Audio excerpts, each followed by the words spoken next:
What's the real reason your team isn't hitting their results? It's not your fault, right? Because no one has ever showed you the path. Everything we do in life, right, is we're either creating fear or freedom. Human beings were very susceptible for the mind virus. And I will tell you right now, there are two thieves of success in our life. There's the thief of procrastination, which is I'm afraid of the outcome, and so therefore I don't take action. The most important thing is for me to be the best coach I can be for my people, right? To create freedom in there and not fear.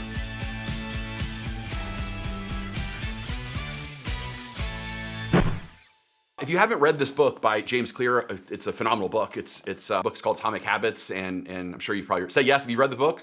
Say yes, or give me a thumbs up. Or okay. So if you haven't, obviously recommend it. It's a classic book. What a great quote, right? People don't rise to the level of their goals; they fall to the level of their systems, and I believe that is so true. I could also kind of yes and that and say people don't rise to the level of their goals; they fall to the level of their mindset. They fall to the level of their process. They fall to the level of their language, in the sense of they creating fear or freedom in everything they say or do, right? So people don't rise to the level of their goals; they fall to the level of their system. When it comes to immersion, when it comes to modeling, when it comes to coaching and community, and when it comes to experiential learning, like all that systems is what happens. And we've seen that, right? We've seen that with great organizations like University of Alabama under Nick Saban or Pete Carroll, or great performance companies.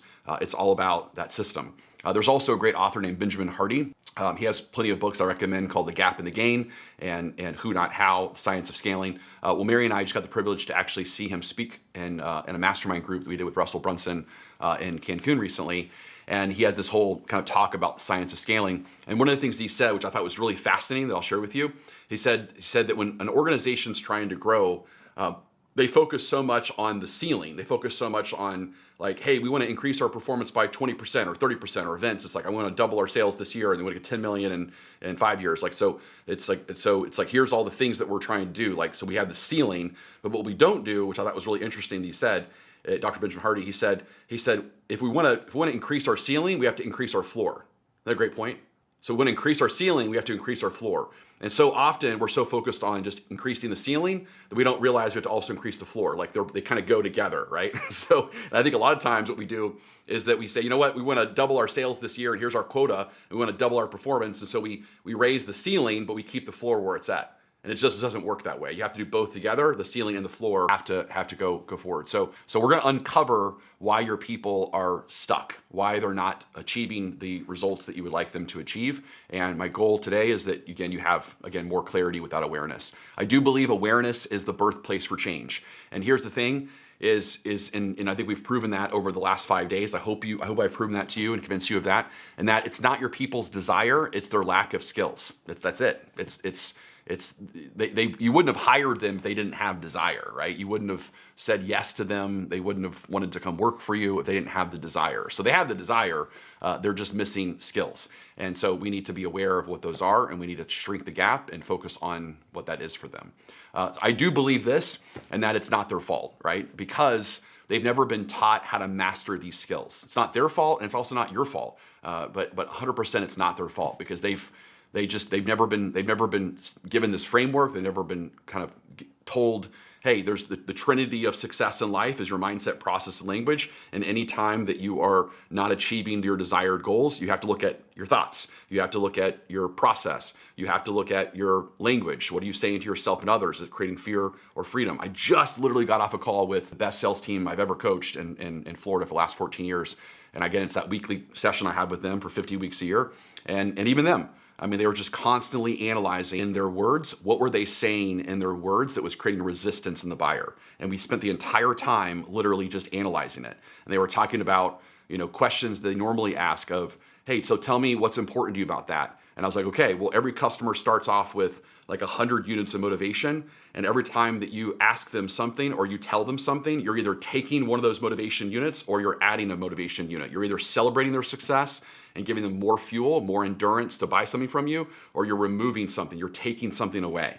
And so we kept like just nitpicking and narrowing down and micromanaging and perfecting everything that they said. Okay, that was great. So when it came to resistance, that probably only takes like 5 or 6 points of motivation away from the customer. Like, what's your budget? That takes motivation away. So how could we say that question, but make it in a way where it's not 5 units of motivation away, but it's only like 1? Like, how can we make it easy for them to answer? When any part is missing, performance drops, morale drops, and the external mind virus infects.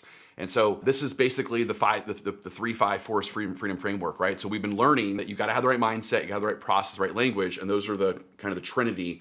But if you just had those three, that still wouldn't be enough. You still have to have a system of immersion and modeling and experiential learning and community and coaching, and each of these pillars have to be strong. And if any of these pieces or pillars breaks on you or falls or kind of cripples, then again, you're going to have performance drop. You're going to have morale drop. You're going to have that external mind virus is going to infect. It's going to come in. And I know that sounds nuts, but I'm telling you, human beings, we're very susceptible for the mind virus. We're very susceptible. And so if we do not fill their mind space, if we don't fill our salespeople's mind space with mindset, process, language through immersion, modeling, experiential learning, community, and coaching, if we're not constantly filling their mind space with that, then they have like empty rooms in their mind. They have empty little rooms, and they're going to go seek out and try to find things to fill that mind space with. And that's where they go to social media. That's where they go to the media. That's where they go to their friends that tell them that, hey, they should stop working so hard. They should take more vacation. They should take more time off. They should not worry about this stuff too much. So all that stuff, it's that we either fill the mind space for them or they fill it for themselves. So the first awareness is immersion. Now, immersion's pretty cool. Again, I first originally learned this from Tony Robbins, but you look at any great organization out there, you look at the Navy SEALs, right? They immerse themselves in their training. I don't know if you guys know this stat or I shared this with you, but the Navy SEALs have a higher death rate, a higher casualty rate in training than they do in combat. Isn't that crazy? One of their whole philosophies in Navy SEALs is we train in times of peace so we don't get bloody in war. And so they immerse themselves. They live together. They immerse themselves in the experience of training, so that when they're actually in combat is easy. We want to be constantly immersing ourselves in mindset, process, and language. So again, we're not filling that mind space. Let's talk about fear versus freedom. So fear, everything we do in life, right, is we're either creating fear or freedom. So fear is when we constantly are seeing our salespeople blame, have confusion, have inconsistency.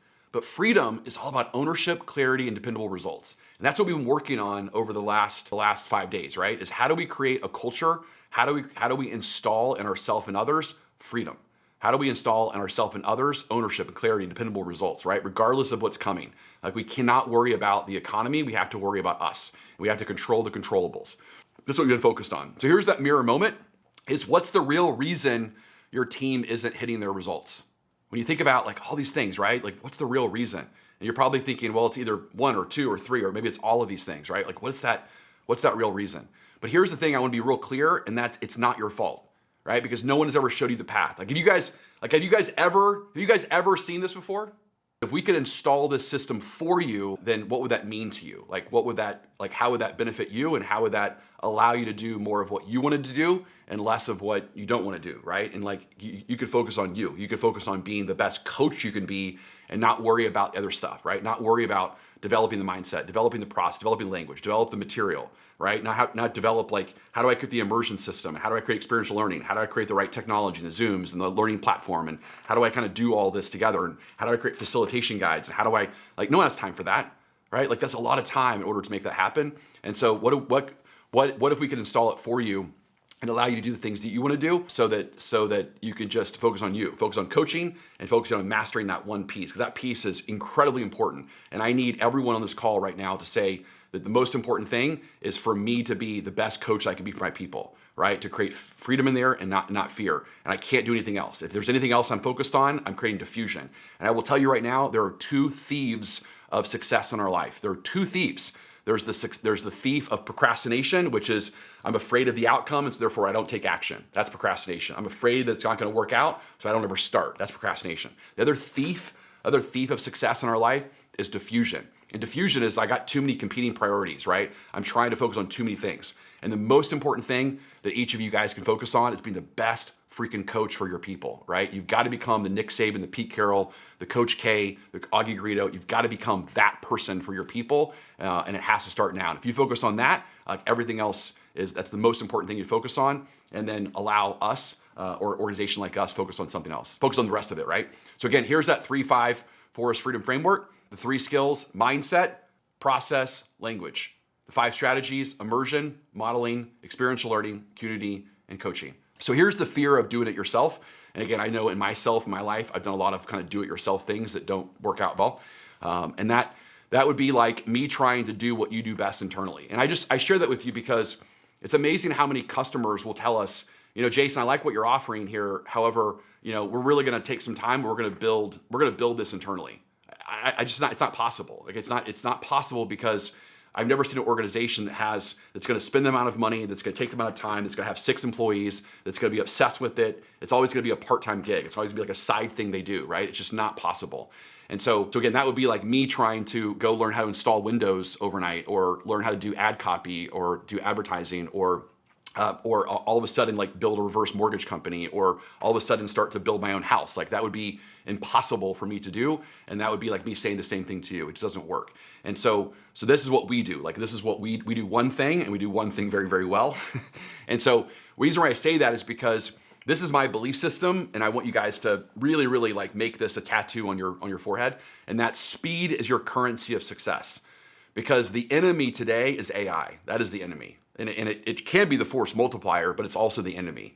And so what we have to do is as organizations, we have to constantly find ways to use AI, but we have to also find ways to make sure that our teams and our sales teams are better than anyone else in the market, right? They have to be the best. And we can't get them there in a year or 2 years or 3 years. We have to get them there tomorrow, right? Speed is your currency of success. So the faster you can get them to where they need to go, then the better it needs to be. So like here's an example of speed. So we're working with this alternative financing company, and literally just yesterday, we just closed them on a $69,000 a month contract to help them build this amazing company and compete against banks and so forth, and the alternative lending space. And it was interesting because one of the things they wanted me to do is they said, "Can I just hire Mary?" Everyone wants to just hire Mary, right? Can I just hire Mary? Can we just hire Mary for 90 days, maybe even 120 days? And how much would it cost if we just like Mary just immerses herself in the organization, because they heard the success about the company went from 80 million to 100 million. And they want to do something similar to that as well. And so I immediately came back with, I said, well, number one, she doesn't have time, we don't have time for that. But number two, it would probably cost, I don't know, maybe 300,000-ish a month. Just kind of spitballing right now because of how much time it's going to take for her and how much opportunity cost she's not going to be able to do because she's working with you. She can't really do it right now because of other priorities. They immediately came back and said it's not a problem. So we'll pay her $300,000 a month if that's what you can do. Now, again, we can't do it because of timing, but I'm just sharing this with you is that that's what we're up against right now, is that there are companies right now with big budgets, and they will pay a ridiculous amount of money for speed because they know that if I can get to the end faster, then I have a huge leg up over everyone else. And so that's the goal. So whenever you do it yourself, you're going to be just too far behind, right? We've got to have speed. Speed is the currency of success, and that's what we want to focus on.